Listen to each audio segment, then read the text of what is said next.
Maaga pa nga lang po ay pinangunahan na ng hepe ng San Jose del Monte, Bulacan ang pag-iikot sa kanyang mga nasasakupan, partikular na yung mga nakatira sa mga tabing ilog.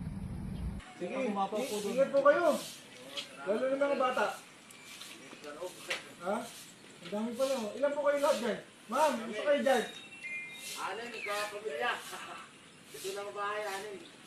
Pinangunahan nga ni Police Lieutenant Colonel Rayson M. Bagain, ang Chief of Police ng San Jose del Monte Police Station, ang pag-iikot sa kanyang mga nasasakupan. Kabilang dito ang mga nakatira malapit sa gilid ng mga ilog. Muling nagpaalala si Police Lieutenant Colonel Bagain sa mga residente na laging sumunod sa ipinag-uutos ng local government unit upang maiwasan ang mga hindi inaasang pangyayari ngayong panahon ng bagyo at habagat. Dinalaw din ni Police Lieutenant Colonel Bagain ang mga evacuation center sa Towerville, Gaya-Gaya, Harmony Hills, Pabahay 2000, Muson South upang matiyak na maipaabot ang mga kinakailangan tulong at kaligtasan ng mga residente na lumikas sa kanilang tahanan.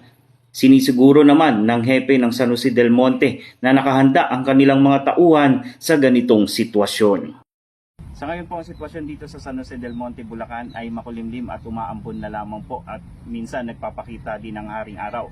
Kaya mula po dito sa The Rising City of Bulacan, ang City of San Jose del Monte, sa Bagong Pilipinas, ang gusto ng pulis, ligtas ka.